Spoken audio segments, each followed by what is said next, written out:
Welcome to Theme Weavers, your weekly wisdom for weaving yoga themes into your classes to inspire your students. We're your hosts, Heidi and Farron. Welcome to episode 23 of Theme Weavers, where we jump headfirst into Yoga Sutra 1.33, which is such a beautiful teaching. If you don't know what Sutra 1.33 is, or you want to learn about how to weave these teachings throughout your yoga class, listen up. In case this is your first episode you're listening to, check out episode 2 of Theme Weavers podcast for details and background on the structure of how and why to weave themes through your yoga classes. If you choose to use today's teaching on Sutra 1.33 as your theme while using the gift of our inspo sheet, please find a way to turn our voices into yours to make this theme authentic to you and your students specifically. I love it. So this is my new thing. I love opening up the book before we jump into it. So in this version of the Yoga Sutras of Patanjali, it talks about Sutra 1.33, by cultivating an attitude of friendship toward those who are happy, compassion toward those in distress, joy toward those who are virtuous, and equanimity toward those who are non-virtuous, lucidity arises in the mind. What does yours say? Oh, okay. This is from Sri Swami Satchitananda. Mm-hmm. This one, I really like the words that he chooses for this translation.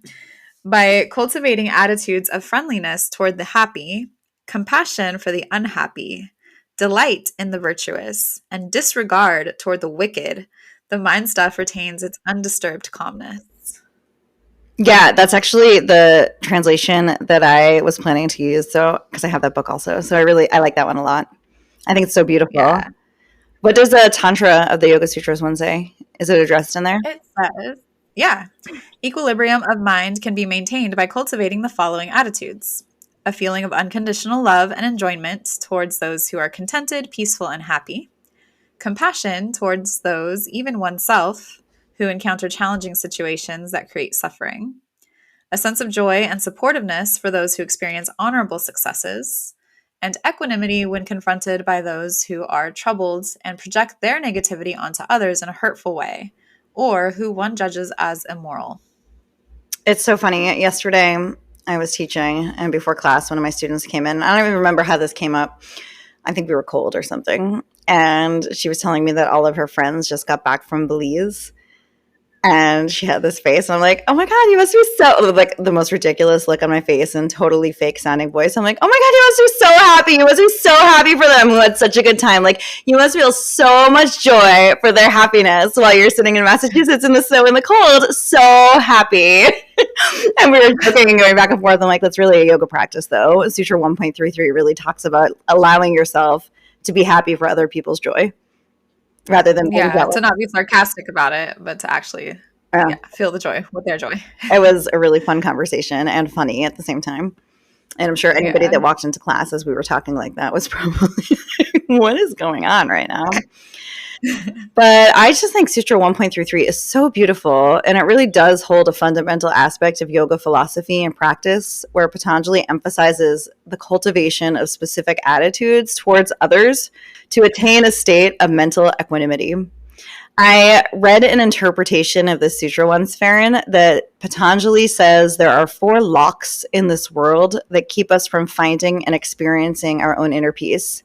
Sukha, which is happy people; dukkha, which is unhappy people; punya, the virtuous; and apunya, the not so virtuous. So Patanjali then gives us 4 keys to open each of these locks. He says that if we always keep these 4 keys with us, when we come across any of these 4 locks, we'll have the proper key to open it. The 4 different keys are, and I'm actually not entirely sure how to say these in Sanskrit. I haven't looked them up ahead of time, and I apologize, but Maitri, which is friendliness or loving kindness; Karuna, which I know is compassion; Mudita, which I also know is delight; and Upeksha, disregard or equanimity. Patanjali reminds us that there is a yogic way of approaching all people, no matter what behaviors and attitudes they might be exhibiting at any given moment. Personally, I also think that these can also be keys to unlocking our own locks, because I can act like any of the above different ways of acting at any given time. And I need to care for myself with those same set of keys as well. Isn't that pretty? Locks and keys. Have you heard that? Have you heard that before? Yeah, I have heard that one before. The locks and the keys metaphor for these things. And I try to remember them. But sometimes it's hard. Oh my gosh, yeah. We're totally going to talk about that in a minute. But let's just break down the teaching a little bit more, okay? So the first one is friendliness. And this suggests that when we encounter those who are happy or successful, we should share in their happiness or good fortune rather than be jealous or try to take away their joy through a bitter attitude or negative verbal comments. So I can give a few examples. One was that student I was talking about the other day where I was like, yay, he wants to be so happy for them and going to Belize, right? Another is like, somebody ever like told you all this like good stuff that's going on with them, and either you're thinking to yourself like, oh, they're just bragging, or you then sort of do a pity party for yourself to them. Like, oh my God, I'm so glad you're having so much fun. Can you believe it? Like my dog died and then I stubbed my toe and broke my elbow and my son just had a major meltdown. Like I can't believe all that happened, but I'm like really happy that you had a good time.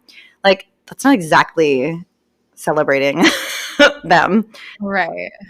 But learning to celebrate their happiness rather than feeling envy or competition promotes harmony within ourselves too. So we talked about this a little bit in the yamas and niyamas when we were talking about not stealing from other people's joy and success, but feeling truly friendly and happy toward them for their own success in situations. Because through jealousy, you most likely won't bother the happy person, but instead you take away from your own peace, right? They're not being bothered by you being jealous. You're just making yourself miserable. So we should always have the friendliness key when we see happy people. Do you have any other examples of that? I feel like I just gave a few. The word competition really resonates with me because it's like sometimes, I mean, especially at a race where I see someone on the podium and I didn't get on the podium and they're like happy and they have their award. And instead of me being like friendly and happy with them, I'm just like, like I was competing for that same thing and I didn't get it. So now I'm feeling sorry for myself and I can't like help experience their joy or like contribute to it in any way because I'm just sitting over here being jealous. That is a perfect example. Perfect example. And I'm sorry that you didn't place when that happens. And I'm happy for the person who did. Yeah. So I think I just sort of showed you a key, our second one. So next up we see an unhappy person like Farron's feeling sad for herself or a person who's suffering or in pain. We get to use the compassion key. This was kind of interesting, and I had a really fascinating conversation with a friend after I was preparing for this episode. But I looked up the definition of compassion without like knowing, Farron. What do you think the definition of compassion is? Gosh, that's a hard word to define. I just like sharing in someone's, I would say, passion, sharing in their like emotions. Yeah. But I'm going to tell you what I actually looked up. But before I tell you what I looked up, I always thought compassion was more like holding space for somebody to feel how they feel and like letting. Sometimes I always even thought it meant like feeling bad for somebody. Oh, yeah. I get that. But when I looked it up, I kept seeing to suffer together, which I really found interesting because I always thought of it as more of an empathy or a feeling. But this definition is action oriented, right? You are suffering together. You're going through an action at the same time. It means that you're doing something with the other person to hold space to feel together. You're both feeling. And I feel like this one I see a bit easier for people. But in reality, have you ever seen the person who feels happy, someone else is suffering? Maybe they think they deserved it or like, oh, karma's a bitch, right? Like they had it coming. Well, instead of, right? I mean, people do say that a lot. I hear that a lot. I'm like, that's not very kind. But instead of taking that attitude, Sutra 1.33 talks about empathy and compassion for those who are suffering. So when someone's upset, try to help them or comfort them if you can. But if they need space, then leave them alone after letting them know that you're there for them when they're ready. Don't take pleasure in seeing someone else suffer, but instead remember a time when you may have walked in their shoes and have compassion for them. I kind of remember this happening about, like I think about it in a yoga class when somebody struggles and you're in the class and you're like doing really well. Like you're kind of, I'm like, well, sucks for them, but look how good I'm doing. Like you use them rather than like holding space for how difficult that is. Like people will use that to lift up their own egos and feel better about themselves. Yeah, I think I've done that too. I mean, it's all practice. right? Yeah. We're human. Totally are, or at least we're trying to be. Another example I thought of for this is that I kind of want to mention is compassion is not the same thing as pity, right? Because I think that those two sometimes get confused. Like you feel really sad for a person, and I'm sure you've experienced this. Have you got pity about what's going on with your son? Do people ever pity you? Oh yeah, I think so. I mean, I don't that's how I like take it. Maybe they're not trying to pity me, but it feels like it. And then even my son has said cuz my son's in the hospital, right, getting cancer treatment, and he's even said like I don't want people to visit me if they're just going to look at me and like be sad and like sit here in the hospital room with a sad face on and like feel sorry for me.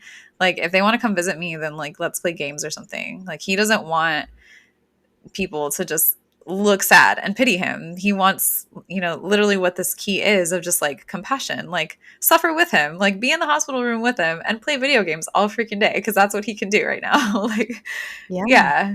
Yeah, he doesn't want your pity. Yeah, pity's a yucky feeling. Although I think some people like getting that feeling from other people. I think it makes them feel like strokes their ego for some reason.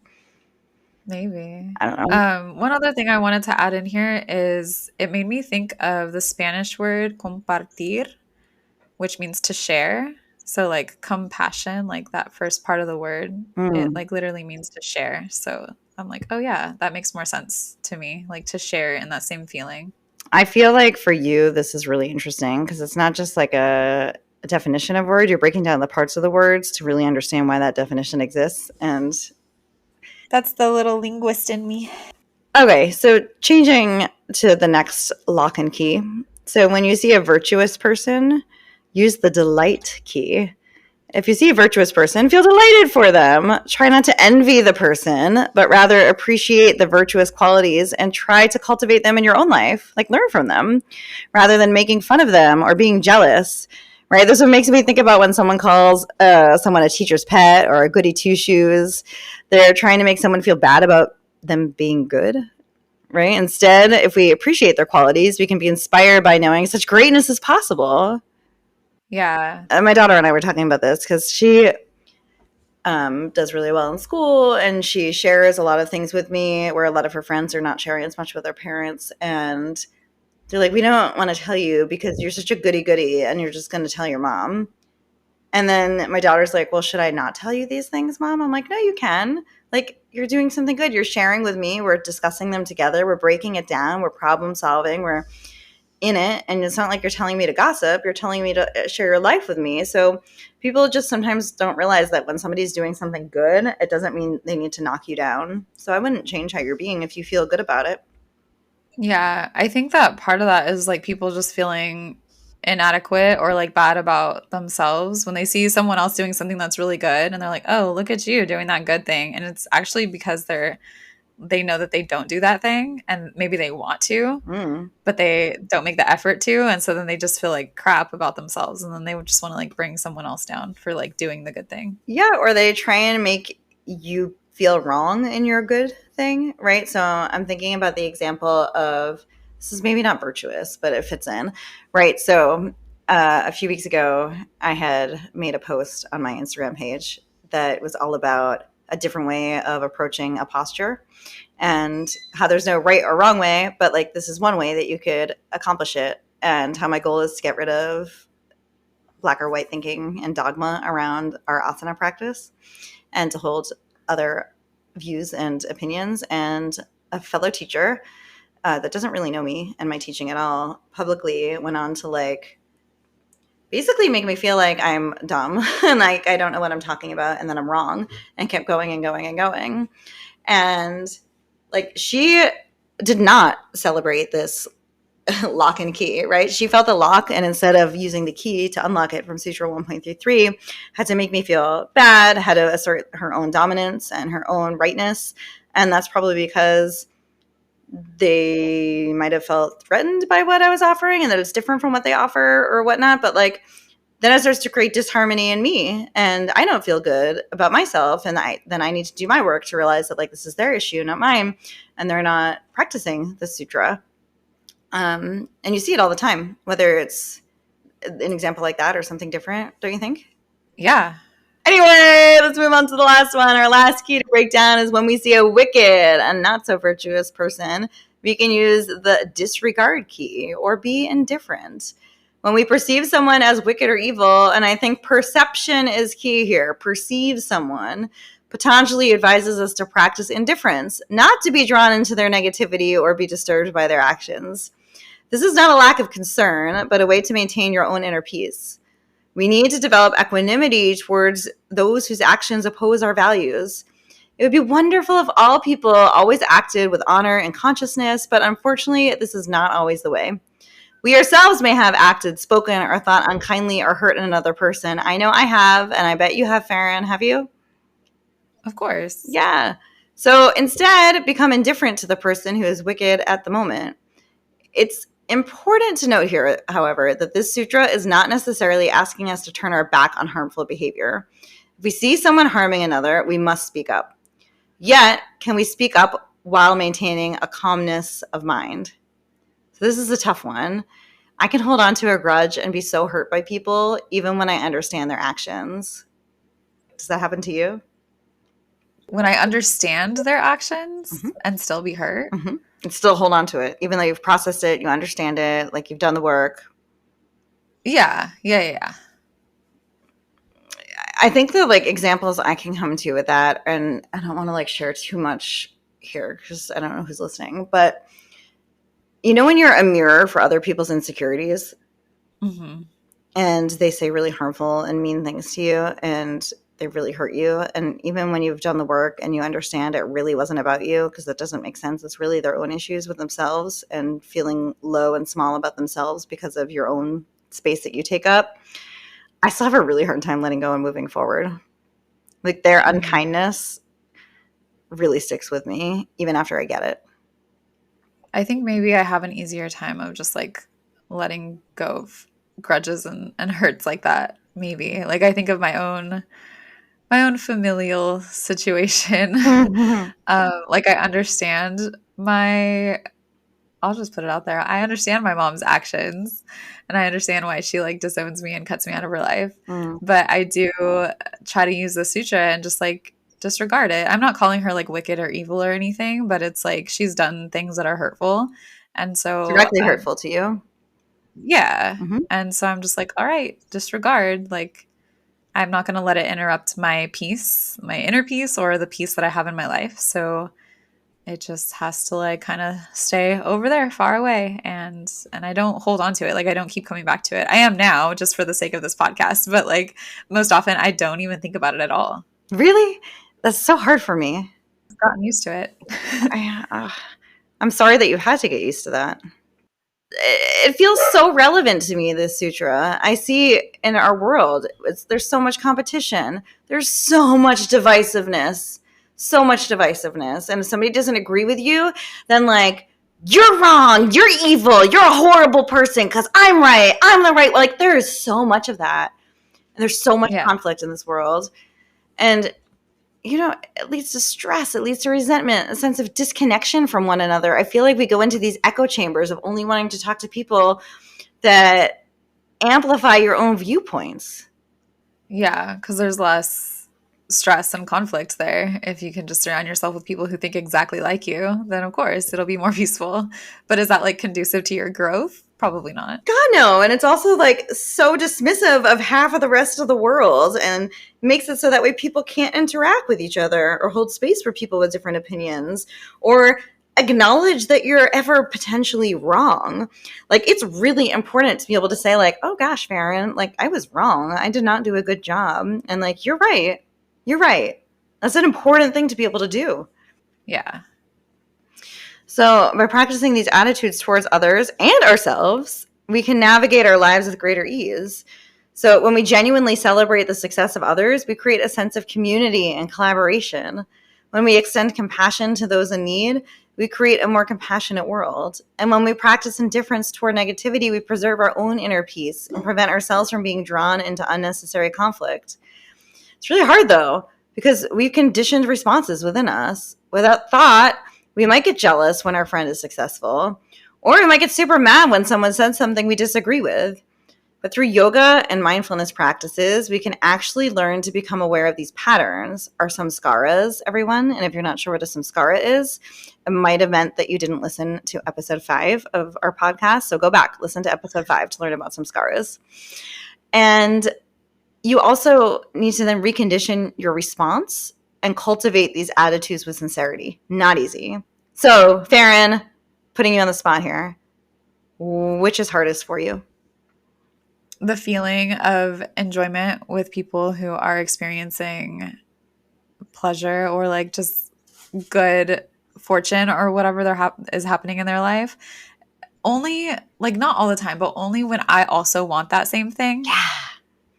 Then it's like, then there's like the jealousy creeps in. Right. It's like I can be happy for someone who's like doing something great that like I didn't want, but if they're reaching something that I also wanted, then I'm just like, this key is hard. Okay, so like for example, I'm really involved in Yoga Reaches Out, this charitable yoga event, yogathon for Boston Children's Hospital, and I've done it for like 5 years. This year I get to be one of the teachers, and they just gave me this really kind award, the Impact Award.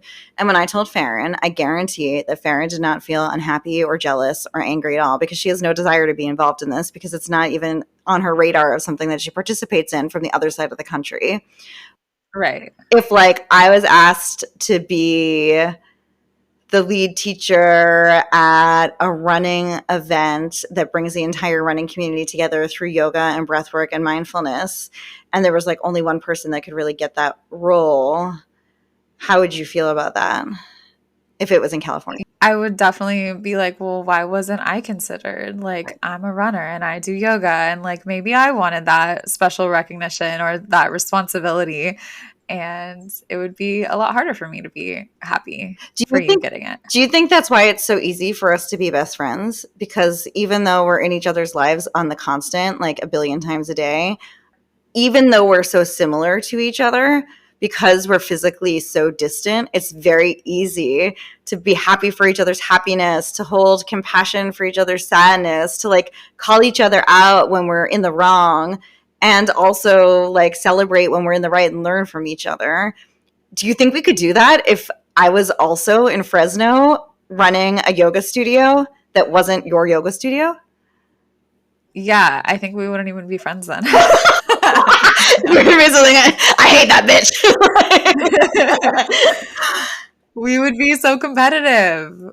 I think I would be competitive. I would be like, oh, your yoga studio is doing that? Well, our yoga studio is doing this. Okay. And you and I collaborate on a lot because it doesn't at all compete with each other, because there's no potential dipping into each other's arenas at all. So we're just supporting each other. But like, if it meant that you'd be helping me be successful, which might make you less successful or not, it might not impact your success at all, that changes things. Yeah, but there's like 2,500 miles in between us, so like we're good. So you can never move to Massachusetts and I can never move to California is what you're saying. We can visit each other, but let's not be in the same community. And that's okay, right? Like I think that level of awareness is super important. Yeah, or we would just have to be really, really, really freaking good at practicing 1.33, like really good at it, like perfect at it. I get that. This is eye-opening, and maybe that's why our friendship works so well. Yeah. All right, Farron, take it away. Yeah, I mean, there's so much information for us here to focus on. It's like this sutra has like 4 different points to it, so you could actually choose 4 different teachings, like 4 different classes, focusing on each of these different attitudes or these different locks and keys. But if for this class, we had all this time for a longer Dharma talk to teach each of these concepts, we can share overarching benefits that practicing the entire Sutra of 1.33 can solve. As you explore the ways that you interact with people and yourself, when you notice these characteristics in you, you can then integrate these attitudes into your life. You'll start to notice increased peace and equanimity in your relationships, which can lead to reduced stress and a deep sense of inner calm. By fostering friendliness, compassion, indifference, you not only create a better world around you, but also nurture your own well-being. I can think of an example. During different periods of my life, different people can be unkind toward me or someone else. And at one point, I may react with anger and spite and hostility and really carry that around. And at other points, when practicing Sutra 1.33, I can realize that this person is suffering and they haven't had the capacity to do the inner work to realize the way that they are treating others. And then I can have compassion for them and never feel the anger or spite or hostility that I carried around. How beautiful would our lives be if we genuinely celebrate others' successes, where we extend compassion to all beings, and where we remain unbothered by negativity? Sutra 1.33 offers us this path to a more peaceful and harmonious existence. So we finished our chat, and it's time to get into the class. This theme is very interesting as it offers a lot of time to contemplate how we respond to those around us. I think it can be useful to tie that into how we respond to our asanas and also our stillness. So that way you can start to integrate the teachings into your body. Then at the end of class, you can tie it up with a pretty bow and talk about taking the teachings from the physical to how we respond to people in the world around us. I want to add here that the way we see ourselves matters. When we are on the mat, how do you see yourself? How does that vision of you translate to action? If you feel happy about something you're doing, can you stay in that joy? Or if you're frustrated or mad about a challenging posture or thought, can you have compassion for yourself? If you do something aligned with the yamas or the niyamas or ethical teachings, can you feel delight for yourself? And if you lose your way and are talking to yourself in a less than virtuous way, can you stay impartial? As we practice, come back to how you view and treat yourself. Notice the thoughts and behaviors so you can choose the way you respond. This sounds like an awesome class, Farron. I love that we can take the more psychological teachings or philosophical teachings that help us to be better people, that have less suffering in this world, and that you found a way to connect those to our physical practice. It's really cool. So if you download our pretty inspo sheet found at themeweaversyoga.com/episode 23, it's too bad we didn't do this on episode 33, by the way, because it's Sutra 1.33 yeah. for episode 33? Yeah, that's 23. We list out additional inspiration related to the Sutra 1.33 for you to help take your class on this theme to the next level. On that sheet, we include some inspirational quotes, some songs that bring the theme to life, as well as mantras, mudras, specific pranayamas, postures, and meditations to weave into your class. And Farron, I got nothing. What would you do for a peak pose? As I was preparing this, the Dharma talk was really easy for me to write out for us. Like the challenges, the benefits, the examples, super easy. And then I come into the physical and I'm like, womp womp.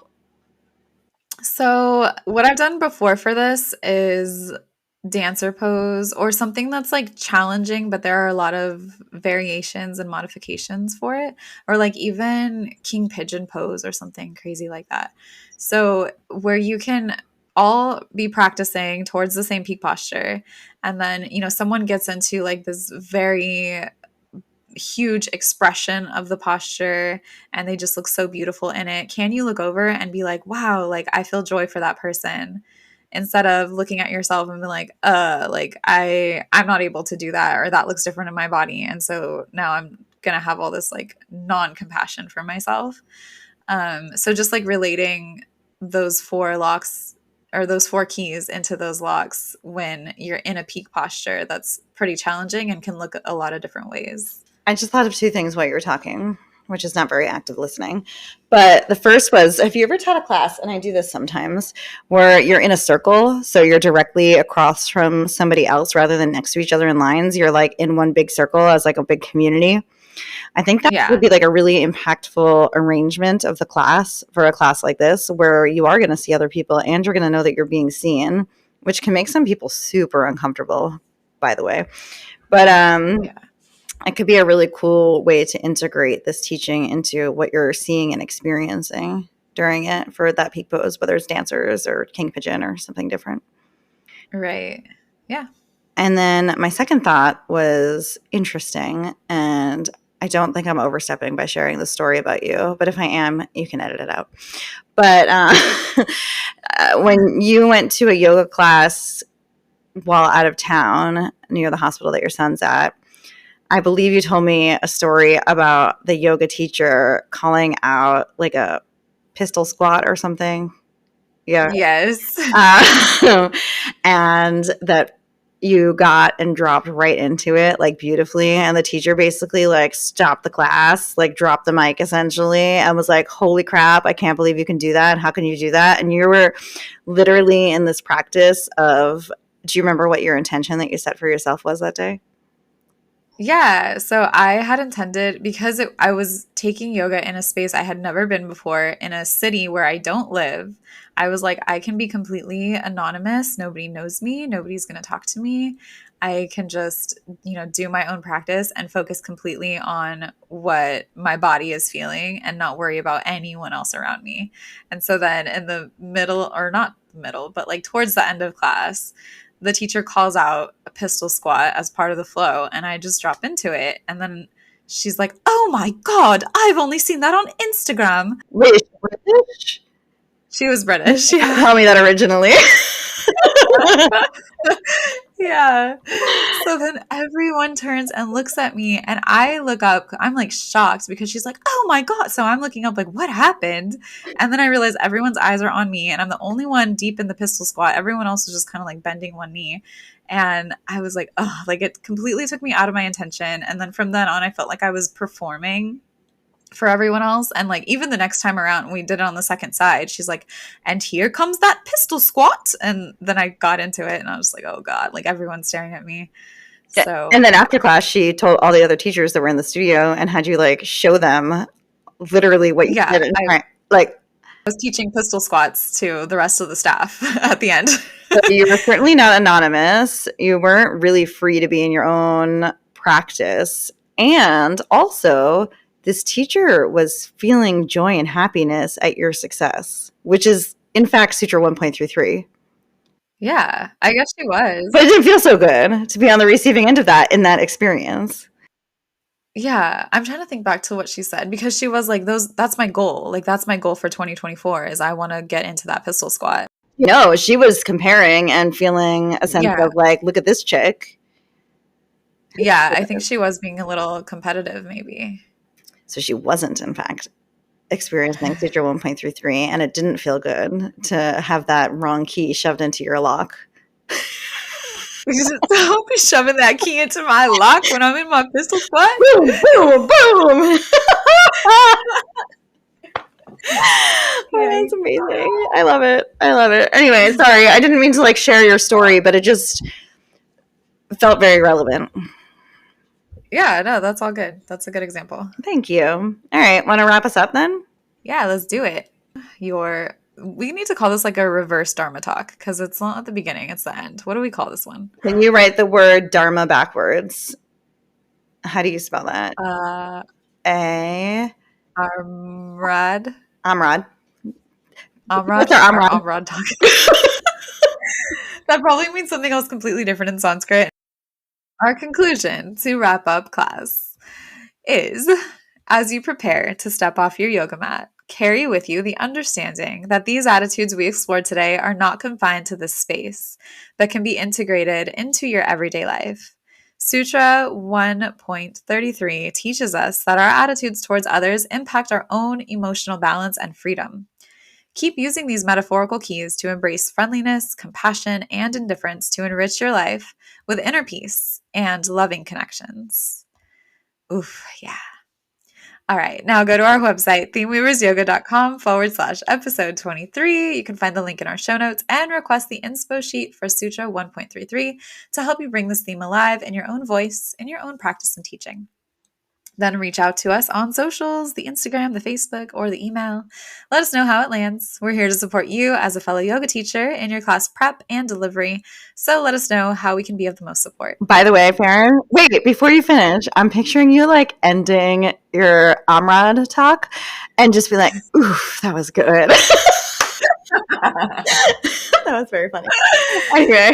I have done that like silently to myself sometimes. I've told you like sometimes when I say things in class, I don't know where they come from. It's like I'm channeling from somewhere else and it just turns out like so beautiful. And I'm like, who is this poet that just entered my body and is like saying these words? And sometimes I do that like silently to myself. I'm like, oh yeah. Well, this time it was not silent. It was very audible. Your joy and pride over your own Amrad was amazing. It was amazing. I'm really glad I got to witness it and that it wasn't in your head. Thank you for that gift. Oh man. So if you want more of this fun stuff, come back next week for another episode of Theme Weavers. We'll help you feel prepared to go on and inspire your students in your next class and hopefully make you laugh a little. I hope so. Yeah. If you're unsure on the structure of how to weave a theme through your class, feel free to go back to episode 2, Why Weave, the importance of threading intention into your yoga, for background and inspiration. And until next time, we weave you in peace.